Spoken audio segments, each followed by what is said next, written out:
Você conhece os detalhes do tubo orotraqueal? Fala, enfermagem! Eu sou o professor e enfermeiro Ivo Salles e nessa aula eu quero te explicar um pouco mais na prática sobre o tubo orotraqueal. Já teve uma aula sobre tubo? Isso mesmo, você já estudou sobre os tubos orotraqueais? E vem cá, qual é o tamanho que você vai utilizar no paciente? E outra coisa, eu deixo esse tubo em qual posição? Para você aprender tudo isso e muito mais, eu te convido a assistir esse vídeo até o final, porque eu tenho certeza que você nunca teve uma aula como essa. Então, pega caneta e papel na mão e anota tudo que eu vou falar aqui. Seja bem-vindo a mais um vídeo do Descomplica Enfermagem.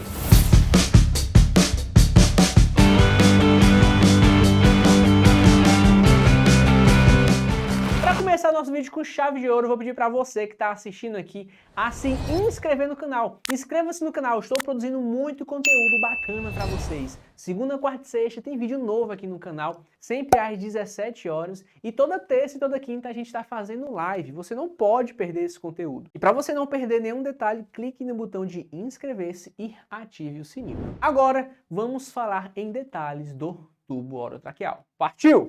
Então vamos lá, turma. Vamos falar sobre esse dispositivo aqui, dispositivo que é o tubo endotraqueal. Eu tenho aqui, a princípio, dois tubos. Eu quero que você saiba que os tubos, eles apresentam tamanhos diferentes, principalmente diâmetros diferentes. Pode não parecer, mas esses dois tubos aqui, eles são diferentes. Por que que eles são diferentes? Porque um tubo aqui, ele tem uma numeração 8 e outro tubo tem uma numeração 8,5. Ivo, como é que tu sabe disso? Muito simples. Primeiro porque está demarcado bem aqui, ó. Você vai observar que aqui, deixa eu virar aqui, aqui está escrito 8,5. Significa que a gente tem o tamanho desse tubo é 8,5. E esse outro tubo aqui, observe que ele é um pouco diferente, está escrito o quê? 8. E por que que um tubo ele tem essas listras aqui, ele é aramado e o outro não? Esse tubo aramado aqui, ele possui uma vantagem que é, ele não acotovela. Como assim? Esse tubo aqui, simples, que é o comum que você mais vai encontrar no seu plantão, se você, por exemplo, pronar o paciente, colocar ele de barriga para baixo, se você consegue dobrar o tubo e fazendo isso aqui, você não promove a ventilação adequada para o seu doente. Agora,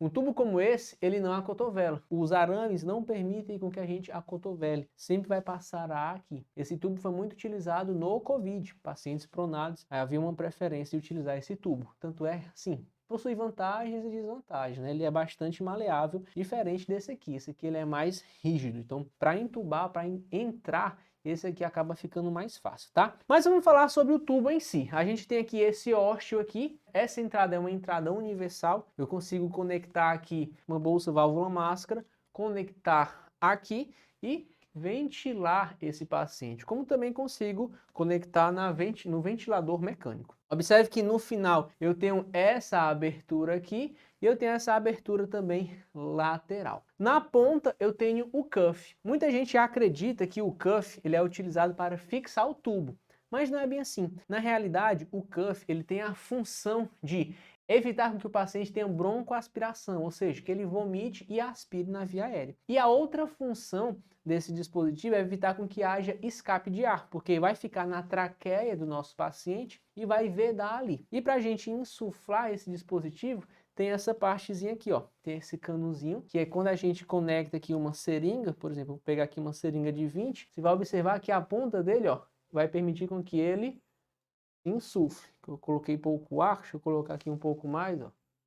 Deve que ele está insuflado. É importante testar aqui. A gente realiza esse teste antes de intubar o paciente, tá bom? E a gente insufla com ar mesmo, tá certo? O teste e a insuflação do balonete é feito com ar mesmo. Observe que o tubo ele tem várias numerações, 10, 12, 14, 16, 18, que é o tamanho desse tubo em centímetros, e é onde a gente vai demarcar, a gente vai localizar através dessas numerações onde é que está marcado na boca do paciente. Existe uma fórmula para isso, tá bom? Tipo, o dente do paciente está aqui em 22, a gente fixa aqui 22 e avalia se está na posição adequada ou não.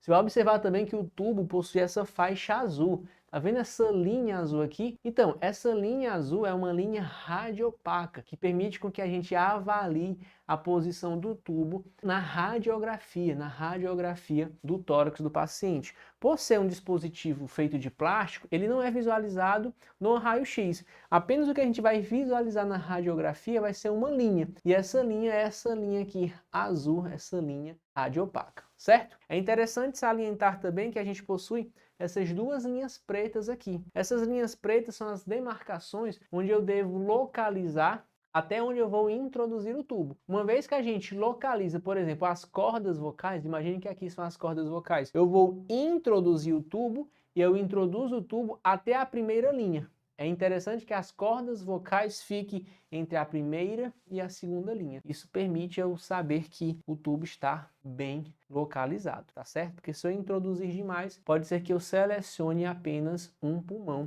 e eu tenho uma ventilação, chamamos de uma ventilação seletiva, que não é ideal. Talvez nesse momento você também esteja se perguntando, Ivo, quanto de ar eu devo colocar para insuflar o balonete? Então, a pergunta não é quanto de ar você deve colocar. A pergunta, na realidade, é qual vai ser a pressão que a gente vai ter que exercer aqui. Por isso que existe um dispositivo chamado cufômetro. Tá passando até na tela agora uma foto deste dispositivo, que ele permite com que você insufle, ele tem uma forma muito parecida com um manguito de pressão. Ele permite com que você insufle de forma que você deixe aqui dentro uma pressão mais ou menos de 25 a 30 milímetros de mercúrio. Algumas literaturas vão dizer que é de 20 a 25, mas de toda forma, no próprio cufômetro, ele vai demarcar a pressão ideal. Porque se nós colocarmos aqui muito ar, vou exercer uma pressão muito grande na parede da minha traqueia. Isso pode causar isquemia e lesão na traqueia desse paciente. Para evitar isso, eu coloco uma pressão ideal apenas para vedar a traqueia dele. Deu para entender? Beleza. Ivo, agora eu quero saber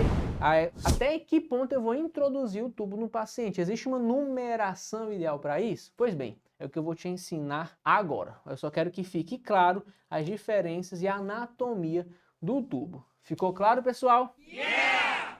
E aí, gostou da aula prática? Bacana. Agora eu vou te ensinar como é que você faz para saber a qual altura certa a gente deixa do tubo. Você viu que o tubo ele é totalmente enumerado. E essa numeração serve para você dizer, na realidade, fixar o tubo. E existe uma fórmula para isso, que é a fórmula de Shula. Isso mesmo, não é fórmula do chulé não, certo? A fórmula de Shula. Que esse estudo foi realizado ali no anos 2000, 2007, se não me engano. E teve uma acurácia de 99%. Você sabe que o tubo a gente não pode deixar muito para dentro, nem muito para fora. Se a gente deixar muito para dentro, pode ser que a gente selecione ali o pulmão direito, na grande maioria das vezes. Se a gente deixar muito para cima, a gente não vai estar entubando o paciente da forma adequada. E qual é a distância certa? Qual é a profundidade certa? Bem, vai depender da altura do paciente. A fórmula de Shula, ela fala que o número do tubo que eu vou deixar, que eu vou marcar no dente canino direito do paciente, vai ser o seguinte. Eu pego a altura do paciente, divido por 10 e somo 4. Um exemplo, um paciente tem 1,80 m. 1,80 m significa 180 centímetros. 180 centímetros dividido para 10 dá 18. 18 mais 4, 22. Então, eu vou deixar o meu tubo orotraqueal marcado lá no número 22. Então, esse número 22 é o número que vai estar em cima do meu dente incisivo. Essa altura do tubo para um paciente de tamanho 1,80 m. Se for eu, por exemplo, eu tenho 1,74 m, ou seja, dá 174. 174 dividido por 10 dá 17,4. Mais 4 dá 21,4. Então deixaria ali em 21, tá certo? Isso vai depender do tamanho do paciente. No estudo realizado, foi avaliado que a média em homens foi de mais ou menos 20,8, ou seja, 21, e a média em mulheres foi mais ou menos 19,6, né? Mais ou menos ali. Mas claro, vai depender do porte físico do paciente. E é interessante que a ponta do tubo orotraqueal esteja a uma distância de 4 centímetros nos homens e uma distância de 3 centímetros nas mulheres da carina. Ivo, quem é a Karina? Quem é essa professora aí? Karina é aquela bifurcação que tem na sua traqueia para se bifurcar nos brônquios, sabe? Aquilo ali é a Karina. Então, a altura nos homens da ponta do tubo até a Karina é de 4 centímetros e a distância da ponta do tubo até a Karina nas mulheres é de 3 centímetros. Ivo, e como é que eu vou saber essa distância? Muito simples, através de uma radiografia. A gente solicita uma radiografia porque você viu que existe uma linha radiopaca no tubo para a gente confirmar a posição do tubo através da radiografia. Se tiver muito acima, a gente introduz um pouco mais. Se tiver muito abaixo, a gente retrai um pouco mais. E claro, desinsufla o balonete antes e retrai esse tubo. O ideal é fazer isso em dupla, com alguma pessoa do seu lado, certo? Beleza? Agora deixa eu te perguntar. Você conhecia essa fórmula e todas as informações que eu falei nesse vídeo? Se você chegou até aqui e não conhecia essas informações, vou pedir para você, clicar no botão de inscrever. Se você não conhecia isso, clica aí no botão de inscrever e clica no botão de gostei para eu saber que vocês gostaram desse tipo de conteúdo. Para eu saber que vocês gostaram e eu posso estar fazendo mais vídeos como esse. E aí, combinado, pessoal? Beleza? Clica no botão de gostei e inscreva-se no canal. Ei, mas calma, se tu ainda está com alguma dúvida, vou pedir para você comentar aqui embaixo. Comenta aqui qual dúvida você tá. Vai, comenta. Eu vou ter o maior prazer de responder cada um de vocês. Eu vou ficando por aqui, mas você ainda não. Vamos maratonar os vídeos desse concurso de enfermagem. Tá passando aqui uma playlist sobre urgência e emergência. Clica aí e maratona o Titio Ivo. Chega de maratonar Netflix, vem aqui e maratona o Titio Ivo. Valeu, enfermagem!